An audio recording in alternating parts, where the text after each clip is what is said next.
Okay, so today we're going to really dig into chapter 7 of Deep Roots. Yeah. It's all about soil and building construction. And honestly, before I even glanced at this chapter, Okay. I had no idea how crucial soil is to literally every step of the construction process. It's funny how that is right. We often treat soil as an afterthought, right. when in reality it's the foundation of absolutely everything we build. I know. It's wild. Yeah. I used to think it was all about the fancy blueprints and picking out, the coolest building materials. Right. But the soil is what actually dictates those choices in the first place. Yeah, exactly. This chapter really zeroes in on assessing soil stability. Okay. Which is the first super critical step before you even think about, laying the foundation. Gotcha. Different soils have vastly different properties. And ignoring those can lead to some serious problems. Oh no. What kind of problems? Give me the worst case scenario. Imagine, building a beautiful home on soil that's prone to expanding and contracting with changes in moisture. Over time, that movement can put just immense pressure on the foundation. Oh, wow. Leading to cracks, instability, and potentially even structural failure. Okay, that's not a mental picture I want to dwell on for too long. Yeah, no. So how do we avoid that? I'm guessing soil testing is the key here. Absolutely. It's like getting a blood test for your building site. That's a good way to put it. Yeah. It reveals all this critical data about the soil's composition, its density, the moisture content, even the presence of things like expansive clays. I hadn't considered that. So it's not just about knowing if the soil is sandy or clay heavy. Right. There's a whole deeper level of analysis involved. Precisely. And based on that analysis, engineers can then determine the appropriate foundation type, the depth it needs to be, and any additional measures that might be needed to ensure long-term stability. That makes a lot of sense. This is making me think about those houses built on stilts in coastal areas. Oh. Is that directly related to soil conditions? It often is, yeah. In areas with a high water table, meaning the groundwater is super close to the surface, Right.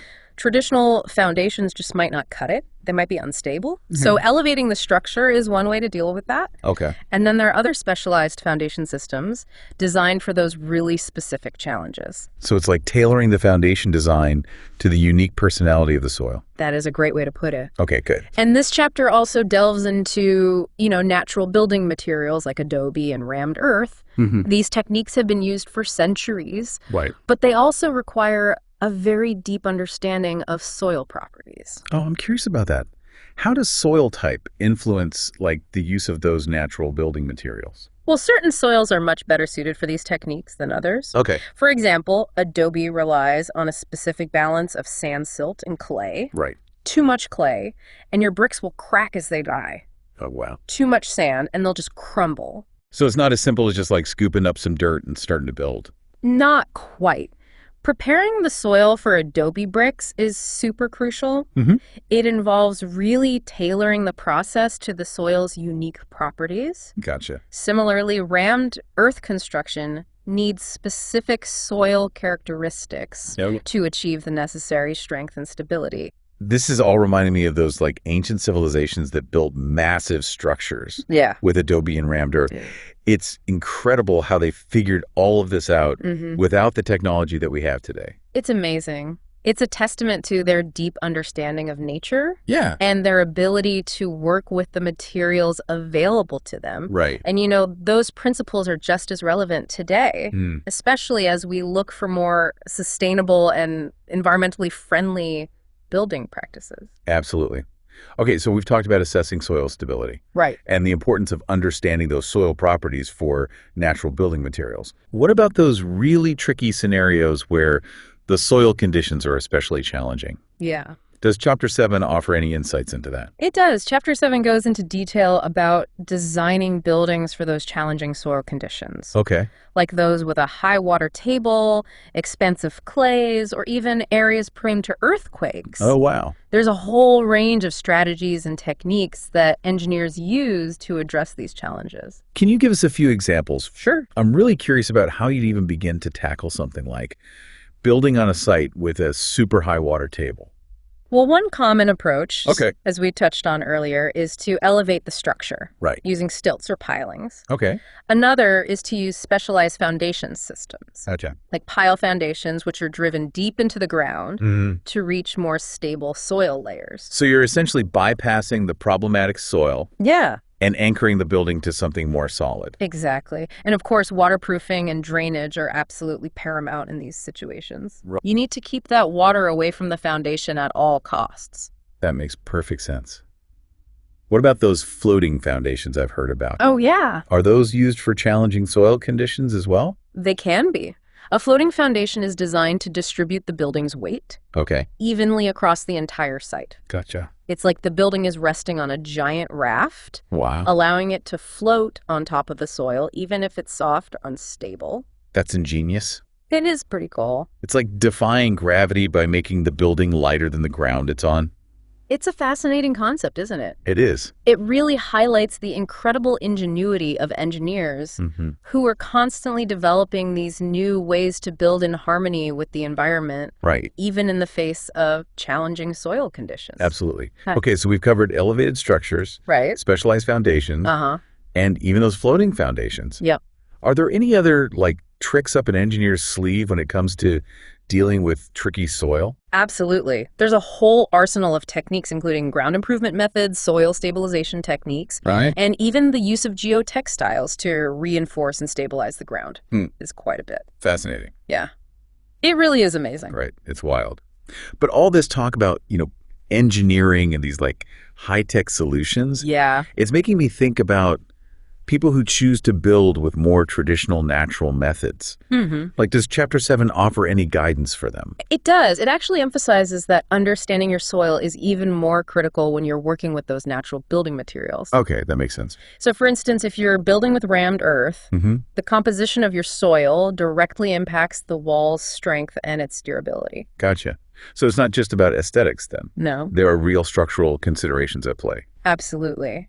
And if you're thinking about using adobe, knowing your clay content is crucial.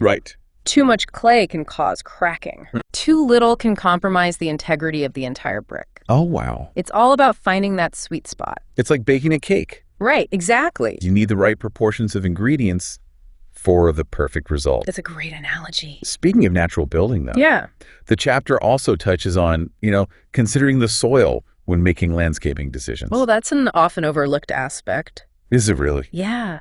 Planting the wrong tree too close to a foundation can have really disastrous consequences. Like, what kind of damage are we talking? Can a seemingly harmless tree actually, inflict damage on a building's foundation over time? As those roots grow, they can exert tremendous pressure, leading to cracks and instability. Oh, wow. And then in extreme cases, they can even disrupt underground pipes. Really? And utility. I had no idea. Yeah. It's a lot to think about. It is. I hadn't realized how much thought goes into landscaping from a structural perspective. Right. It's not just about, making things look pretty. Not at all. And soil depth actually plays a major role in this too. Okay. Deep-rooted trees need deep soil to thrive. Right. But if you plant them in shallow soil, it can lead to all those root problems that we just talked about. So you're saying I need to consult a soil map before I even think about planting that big oak tree in my backyard? It's always a good idea. Okay. Especially if you're planting near your house or any other structures. Gotcha. Understanding your soil's characteristics is really key to choosing the right plants for the right location. This reminds me of a case study that I read about a while back. Okay. It's this beautiful home built on a hillside.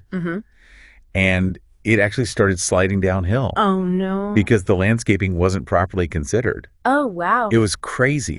It really highlights how crucial it is to understand the interconnectedness of the soil, the plants, and the structures. Yeah, that's a perfect example of how neglecting the soil can have far-reaching consequences. Absolutely. And it's not just about preventing that damage. Right. It's also about, leveraging the benefits that plants can offer. Oh, right. We touched on that earlier. Could you remind us how plants can actually contribute to building stability? Sure. Deep-rooted plants. Okay. Certain trees and shrubs can act as these natural anchors, stabilizing slopes and preventing erosion. So they're nature's engineers. Exactly. Helping to reinforce the ground. Exactly. Their roots bind the soil together. Okay. Which makes it more resistant to landslides or any shifts that could affect the foundation. So it's a symbiotic relationship. Mm-hmm. The plants benefit from the soil, right? But then in turn, they help to stabilize the soil and protect the structures that are built on top of it. It's a beautiful thing. This is making me think about areas with really challenging soils, though. Yeah. Like the compacted soil that we were talking about earlier. Mm-hmm. Can plants play a role in improving those conditions as well? They absolutely can. Certain plants, especially those with deep taproots, can actually help break up that compacted soil over time. So it's like sending in the root warriors. Yes. To loosen things up. I love that. We're talking about those cover crops that I've heard farmers rave about? Cover crops are a great example. Okay. They're often used to improve soil health. Right. And some varieties have those really deep roots that can penetrate and loosen those compacted layers. So they're like the off-season soil superheroes. That's a great way to put it. Working behind the scenes to make things better for everyone. I like that a lot. This has been a really eye-opening deep dive into the world of soil and building construction. It's fascinating stuff. I never realized just how multifaceted and crucial soil is to the entire process. It really is. It's often overlooked. Yeah. Yet it's the literal and figurative foundation upon which we build our world. Well said.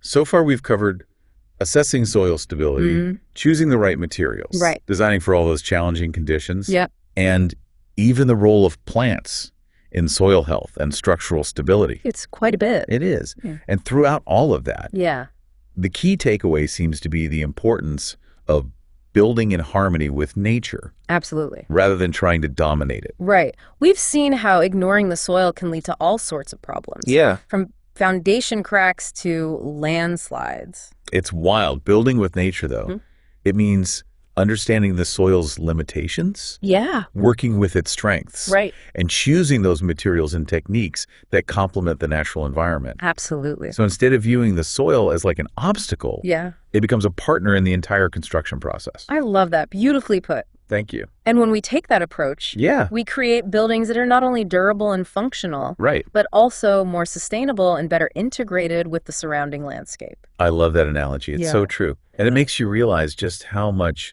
we can learn from nature when it comes to building. Speaking of learning, though, Chapter 7 closes with this really thought-provoking section on climate change. Oh, yeah. It's a critical consideration, isn't it? It is. Climate change is impacting every aspect of our lives. Right. And building construction is no exception. Yeah. We're seeing more extreme weather events. You know, shifting temperatures, altered rainfall patterns, all of which can impact the soil and the structures built upon it. That makes me wonder about all those carefully laid plans. You know, the soil tests and the foundation designs we were just discussing. Yeah. Could climate change, like, throw a wrench in the works? It definitely has the potential to, for example, those expansive clay soils we talked about. Right. Their behavior becomes even more unpredictable with these really extreme weather swings. You know, heavy rains followed by drought can cause these dramatic expansion and contraction cycles, putting immense stress on those foundations. So it's not just about designing for the current conditions then. You have to anticipate how those conditions might change over the lifespan of a building. Exactly. We need to be thinking long-term and building resilience into our designs to withstand the challenges of a changing climate. Resilience. That's a key word. Right. What does that look like in practice when it comes to soil and building? It starts with soil management. Practices like, you know, no-till farming, cover cropping, and incorporating organic matter all contribute to healthier, more resilient soil. Gotcha. That means soil that's better able to absorb water, resist erosion, and bounce back from those extreme weather events. So it's like creating a stronger foundation. Yes. Literally and figuratively. Exactly. By fostering healthier soil. Precisely. And this benefits everything that's built on it. Yeah. From a simple garden shed to a towering skyscraper. Wow. Healthy soil is just better equipped to handle whatever Mother Nature throws its way. That's a good point. Yeah. It's like we've come full circle in a way. Yeah. We started with assessing soil stability, then moved on to understanding the interconnectedness of the soil, the plants, and those structures. Right. And now we're talking about the importance of building resilience in the face of a changing climate. It's all connected. It is. And it all starts with respecting the soil, understanding its complexity, and designing our structures in a way that works with nature, right, not against it. Absolutely. This deep dive has truly opened my eyes to the crucial role that soil plays. In building construction, I never realized how much there is to consider beyond just the bricks and mortar. It's a hidden world beneath our feet. Right. Yet it's the very foundation upon which we build our lives. Yeah. And as Deep Roots so eloquently puts it, understanding and respecting that foundation is crucial for creating a more sustainable and resilient future. Well said. And on that note, I think we've unearthed a wealth of knowledge about soil and building construction in this deep dive. We did. Until next time, happy building. And remember to treat your soil with respect. Indeed. The ground beneath our feet deserves our attention and care.